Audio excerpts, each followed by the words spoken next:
Hello, guys, one more time. Another episode of Master Zone today with two friends, Ulises and Nick. Okay? I think everybody knows Ulises in Miami. I think you have more fights than the whole WBC together, right? How many fights do you have? I got like 27 fights. Yeah.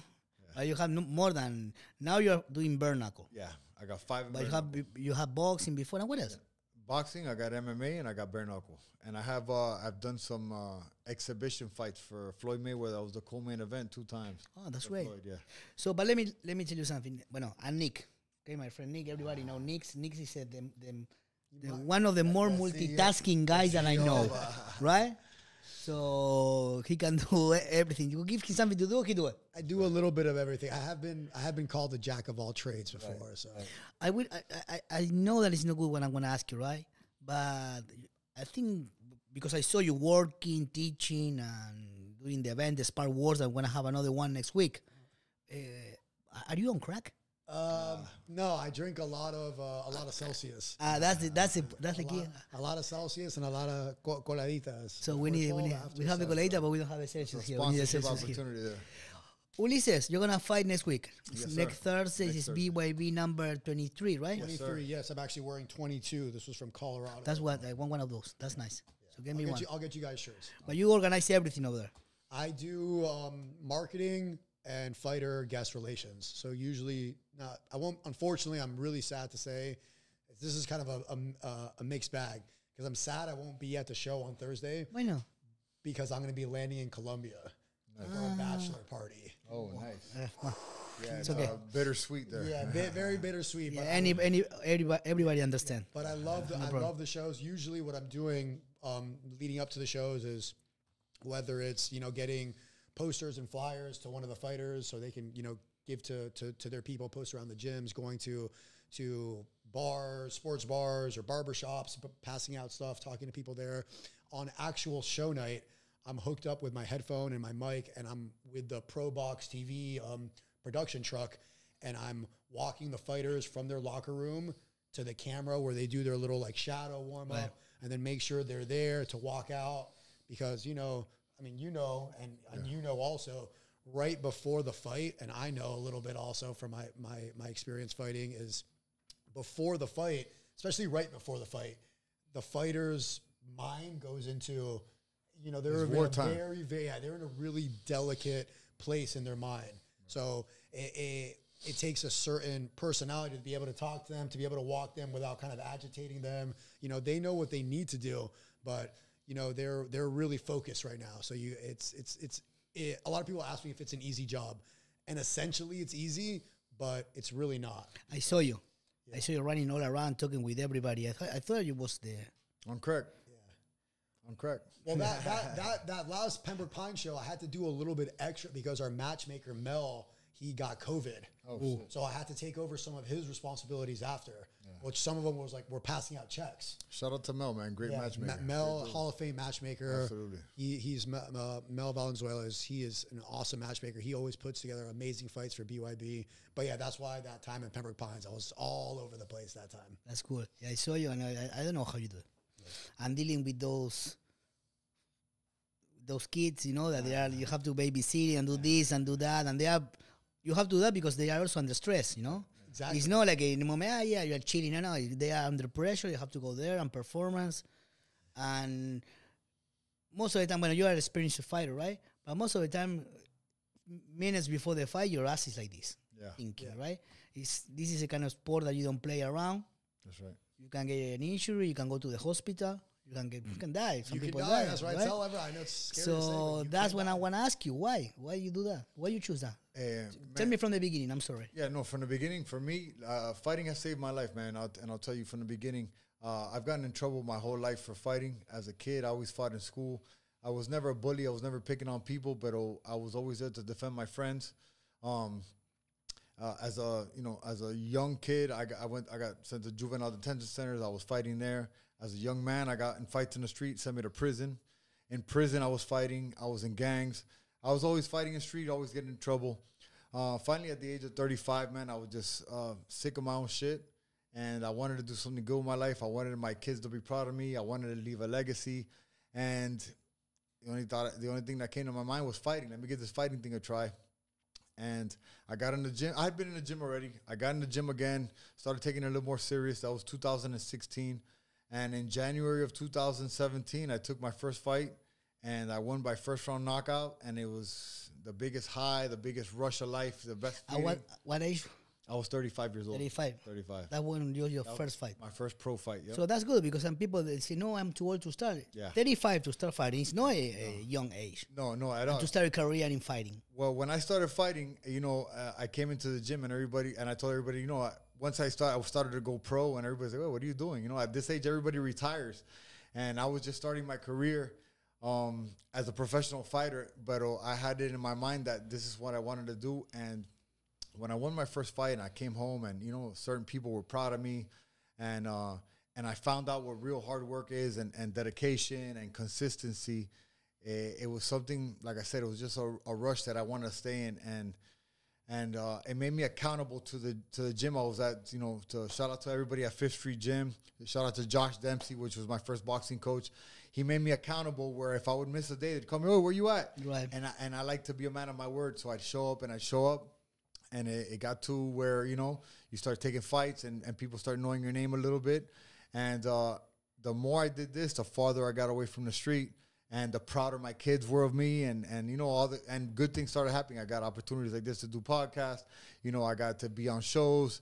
It led to 3-second knockout, the fastest knockout in combat sports history. Yeah, you went from something to being a person that no role model, because no mother wants to say, hey, you have to be like Uly, fighting in the street and doing stuff, to someone that people and kids feel proud of seeing what you do, right? It's a completely change. Exactly, and that's one big thing. My mom was proud of me, and that's something that it's priceless. I to have my mom proud of me, and have my kids proud of me, and again, in a sense, being a role model, because now I go to career day and I talk about being a fighter to all the kids at my kids' school, and they love that, man. And it's something that 10 years ago, I couldn't picture myself doing. But, here we are today, and life is good. Now with Nick, I invite us to Thanksgiving dinner, right? With all the family, with all when you go there, how introduce yourself? What do you say? I'm Uly the Monster. Sometimes it depends. That's how I'm going to introduce you. You know what? That's how they introduce me. I love to be nice to people. What do you say?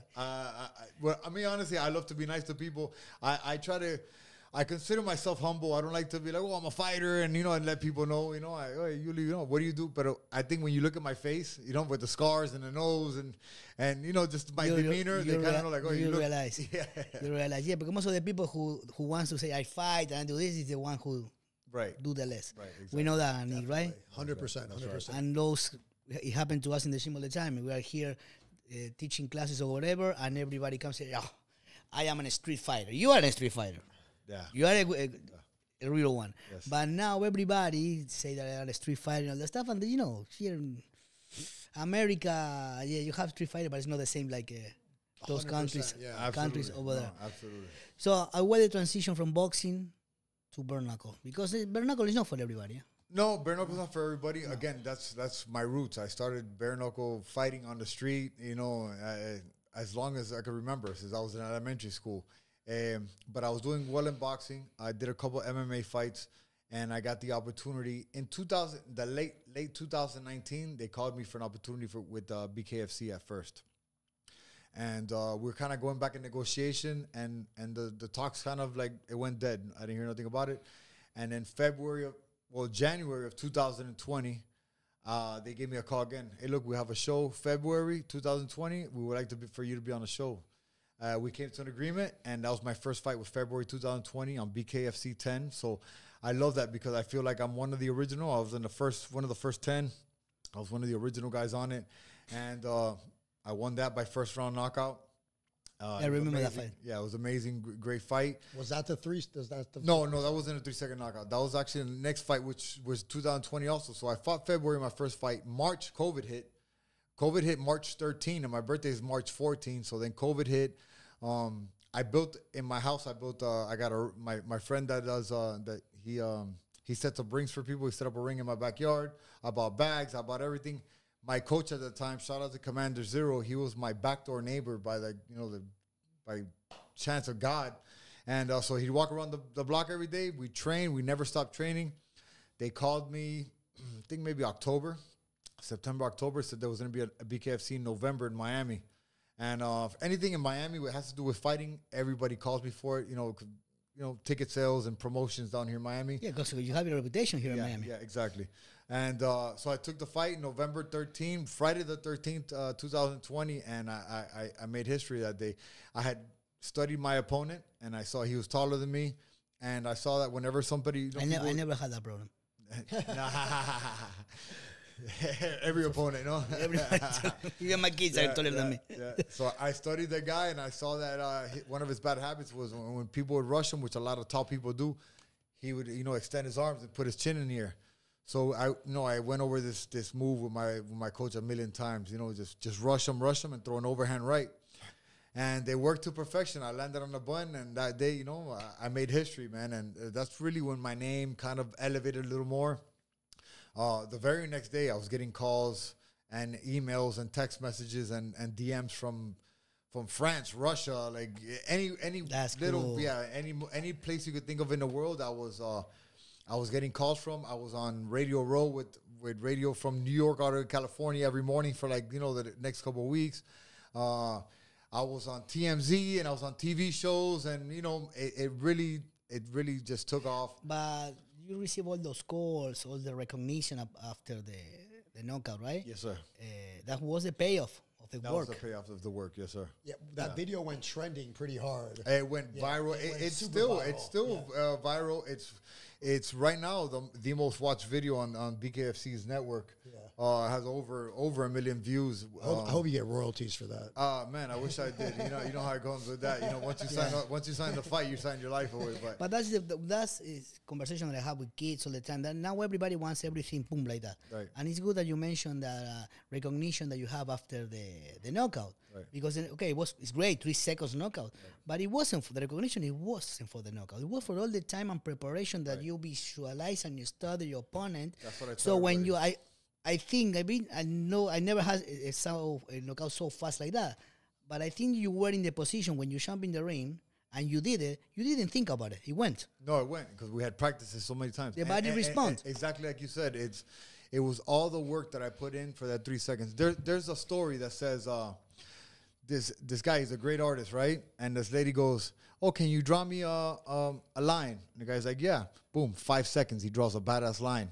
He goes, "Oh, that'll be 10,000." He goes, 10,000? I only took you 10 seconds. He goes, "No, it took me 30 years to learn how to do that in 10 seconds." Exactly. So that was all the work I put in. It paid off that day. And, as a fighter, whether you're a fighter, a doctor, anything you do in life, I feel like, you're always you're looking to see how you're going to leave your name behind in the history books. And that day was my day that I got to leave a legacy.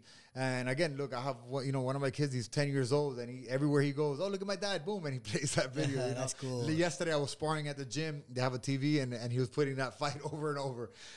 So it's something that makes me very proud. It's not only those 3 seconds. It's a lifetime hours of and joy. days and months that I put into that, and it lasts through my son, through people who recognize that it keeps lasting, it keeps coming, and shout out to a lot of these Instagram people that keep putting it up, so it keeps living, it'll never die. Yeah, and it's the same with you, with all the work and effort that you put in your events and Spar Wars. That's right. Definitely. Right? Definitely. I mean, a lot of people, they'll ask "Oh, how do you get into the fight business? Right? How do you get into it?" And I said the first and easiest way to get into the fight business is to fight. Right. Here's your you have to understand. Walk into a gym. Walking, but there's a difference between signing up for a fight and not knowing what you're doing, and actually training and preparing and putting the time and the dedication to really, really fight. So that's how I first got into it. Was just started competing MMA, Muay Thai, boxing, and that was always my first thing. I'm going to be a pro, this and that, blah blah.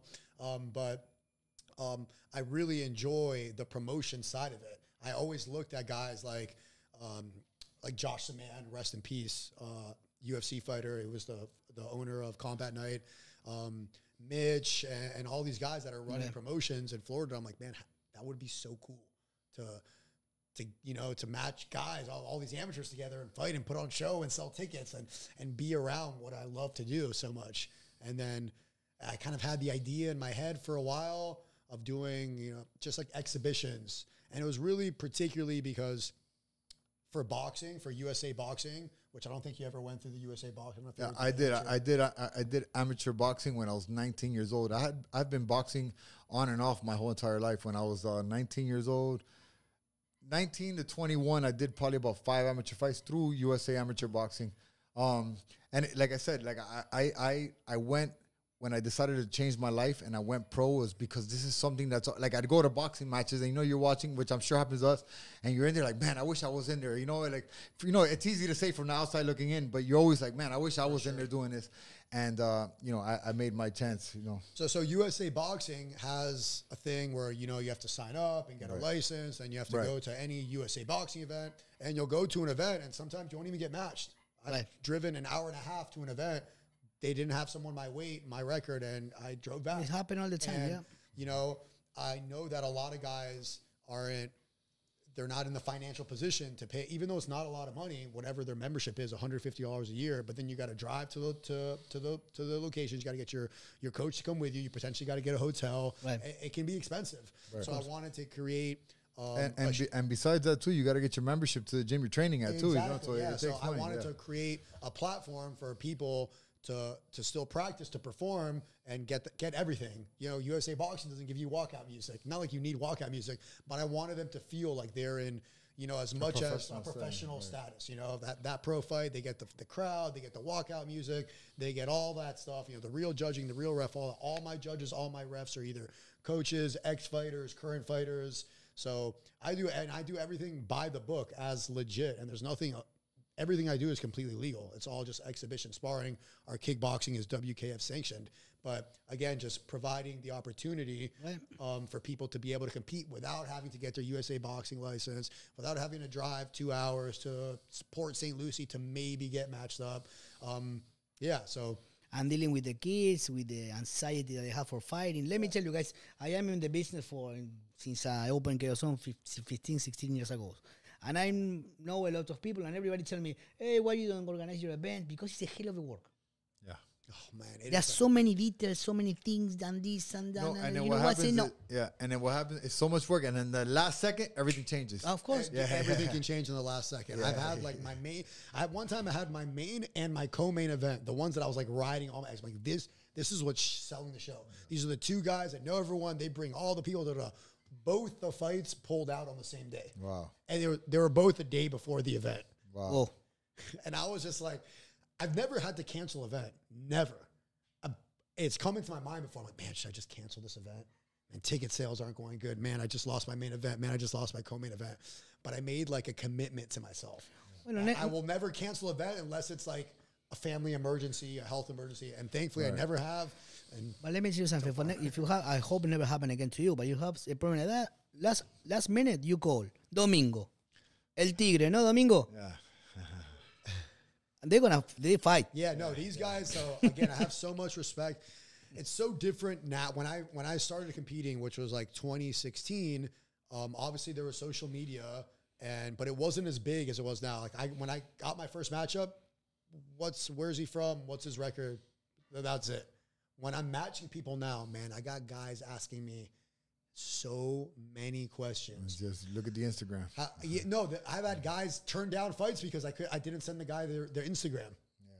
But these guys, they want to know, you know, everything. His age, his height, what's his girlfriend's name, how he takes his coffee, like shoe size. Shoe size. And I'm just like, all this shit doesn't matter, you know? Yeah. So I do a few gyms. One of them, obviously, shout out Domingo, KO Zone in general, Gregory, where they have guys, they don't ask questions. They're give me a weight, give me a record. Okay, we'll get a match. How it's supposed to be. Right. We fight. Right. So we do it for fighting. That's how it is in USA Boxing, guys. You show up and they give you someone. You don't have that opponent. Of course. And that's how it's supposed to be. But now it's supposed to be, it's good too because people get involved in fighting. But they do it more for the social media, for saying that they fight, and that's it. They lose one fight and they disappear. They don't train anymore. Mm-hmm. That's right. Right? And they look at guys, so they look at the highest level, UFC coaches and UFC fighters. So I have guys making their first fight, been training for a year maybe, right?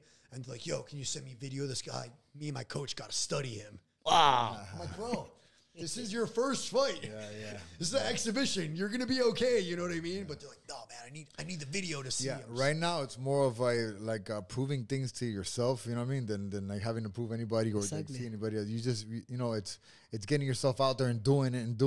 And the good thing about Spar Wars, you know, and like exhibition fights or even amateur is that, you know, win, lose, or draw, it doesn't matter. It's you know. So I tell everyone the experience, right? Nothing is going to get you better than experience. Whether it's an exhibition, sparring, hard sparring at the gym, right? You know, whatever it is. In Thailand, they have guys coming off the bar. If you have ever been to Thailand, they're like, who wants to fight? Win a bucket of beer. That's right. And that's 3 times a week. Yeah, and literally, you know, so. Yeah. You know, again, the biggest thing is just giving guys the opportunity to fight. That's one thing. You fought in the cage, right? Yes, sir. You fought in the ring. Yes, sir. You haven't in BYB. There's a circle. And BKFC is a circle. BKFC is a circle. And BYB is a triangle. I'm gonna do every shape in the world. You might be the first guy to do all 4. I've never fought professionally yet in the triangle, but I've trained there. You know, shout out to Mike Vasquez and the whole BYB team. Those guys are amazing. I have access to the ring that they have in a warehouse down here in Miami. So I've been able to train there. You know, I've trained there a couple of times this week. How you feel? I love it, man. I'm you know, if you guys see me fight, you guys know I like to call it Mexican style fighting, where I'm in your face. I'm not Cuban style fighting where I'm on my feet and I'm moving it around.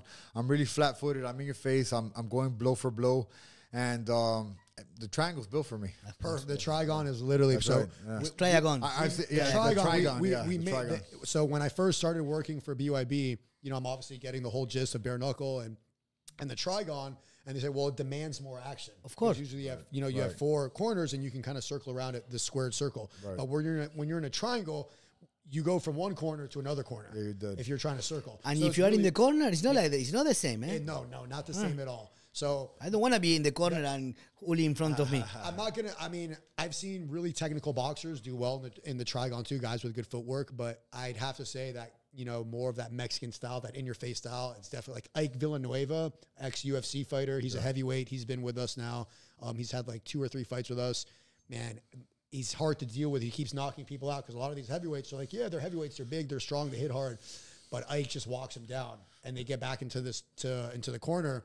And then he lands one big shot, and Ike is putting him down hard. Yeah. So, no, shout out to Ike. He's fighting for a title now, February 10th. I think, yeah, man, I can't wait. But that's in Mississippi, Super Bowl weekend. But Thursday, January 18th, next weekend, we got Uly Monster making his BYB, his much anticipated BYB debut. Man, I'm so fucking excited. I'm excited as well. Which one was the fight that you say, fuck, why I'm doing this shit? You know what? Okay, let me be honest here. Every fight, when you're backstage, every fight, before you walk out, you're like, what the fuck am I doing this shit? You know, then you go out there and you do it, and it's the best thing you ever done in your life.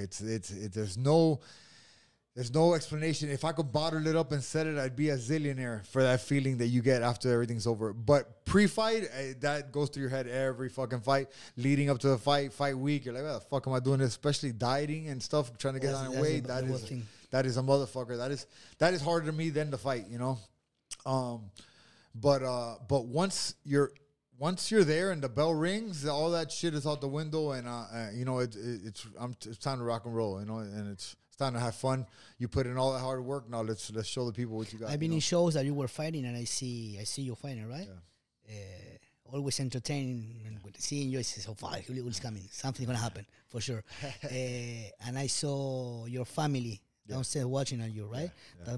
That must be your biggest fuel. Yeah, when you fight. It is. My kids watch. You know, my mom comes to all my fights, never watches a fight. She'll be sitting ringside, but she'll be with her. Yeah, I saw your mom and your wife. And my wife too. My wife, you know, she asked me this fight. She's like, "You mind if I stay back in the locker room?" I go, "No, not at all. That's none of that, and it matters to me." You know, but going back to the tough fight, you know, I had a hell of a fight with a guy that I would say, you know, I would say I would look up to in the fight world, man. I fought Thiago Alves. He was, you know, and I had him on my podcast after we fought. We became great friends after the fight. That was great. The guy's a legend. I had a legendary fight with him. One of my favorite fighters. Thank you. Yeah, absolutely. Mine too. He went 5 rounds with GSP, but I was showing him, and he made his debut in November of 2005 in UFC, right? in November of 2005, I was in prison in Florida it's called confinement. I was in the box. So I was showing him a picture of me in my prison uniform and him in the UFC fighting. I go, look, you know, that's where we come from. Two different things. And not to take anything from anybody. He did what he was supposed to do, and he's a legend. And it was amazing to fight him, man. Amazing to fight him, you know. But even I think when, again, you're a tough motherfucker, you do all your fight, and we were talking about your tough fights that you have. The one that you won, the last that you won. Yeah. But I'm not talking about fighting. Yeah. I'm talking about the one that you won with your son. That is, was the toughest fight of your life, that's right? toughest fight of my life, man. That doesn't compare to anything. I'll fight 100 people at one time, you know, than to ever go through that again. My son beat cancer, 10 years old. He had osteosarcoma. They found a tumor in his femur bone. I haven't talked about this too many times. This is probably the second time I've talked about it on a podcast. I really don't share it with anybody. Nobody could see it on my Instagram. I didn't have no GoFundMes. I didn't do any of that. I took care of that within the family. And but he beat it. He beat it. He's recovering right now. He's doing amazing. And that is the hardest fight. It's hard to talk about, man. So now I'm telling you, because now those fights are easier. That's right. That's easier now. That's right. Because there's nothing like that. That's okay? right. Nothing. So that give you the power to keep going. Exactly. That's the only thing. What's next after this fight? After this fight, man, I have a couple things planned. But right now, I don't want to talk about it because I don't like looking past anybody, you know. This guy's getting ready for me just as much as I'm getting ready for him, you know. And I give the utmost respect to anybody that gets inside that ring. Of course. So after January 18th, let's circle back. I'll sit back down here with you, and I'll tell you we got a bunch of things planned. I signed a 3-fight deal with BYB. That's good. So this is my first fight of the year, which is amazing for me that my first fight is in January. So we still have, you know, a whole year ahead of us with to get our fights together. I would love towards the end of the year to fight for the 185-pound title. The night I'm fighting, they're fighting for the title. So whoever wins that night, you know, I would love to fight them. Maybe my next fight for the 185-pound title. And this is something that, you know, I spoke to the BYB team about too. I wanna challenge the heavyweight between Ike and I think Litterman is his name on February 10th. Whoever wins that. Yeah. I would like to fight them sometime before the end of the year. I would like to fight for the heavyweight title as well. Be a 2-division champion. You know, I'm 42 years old. I'll be 43 now in March. My window of opportunity is small, and it's closing every day. So I want to take the biggest chances I can take. I want to be a champion. You know, I would be amazing to be a 2-division champion and see where the road leads from there, man. Yeah, the window of age is getting narrow, exactly. But you have the experience and you have the heart. I do. Okay? Some people is younger, but they still don't have that thing. I do. And I will tell you something real quick. Sorry to interrupt you.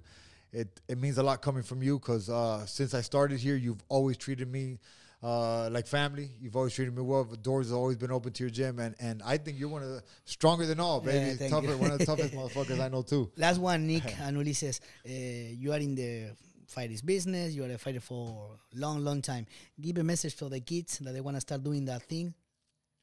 It's my message to everybody, man, is it's never too late. I started at 35 years old. I'm 42 right now. I started at the age where everybody retires from fighting, where everybody told me, you're not going to do it. What are you doing? And every negative comment you could think came at me. I'm here today. I made a name for myself. It's never too late. And once you start anything, whether it's fighting, being a mechanic, whatever it is you want to do, stay consistent. Stay consistent. At the beginning, it's always hard until you get to the point where it's easy. And after it gets easy, it's always easy. You might have 1 or 2 hard days like everybody. That's life. But it gets easy. You know what I mean? And I was just gonna have to say what this is my main thing. It's just be real. You know, be yourself, be authentic.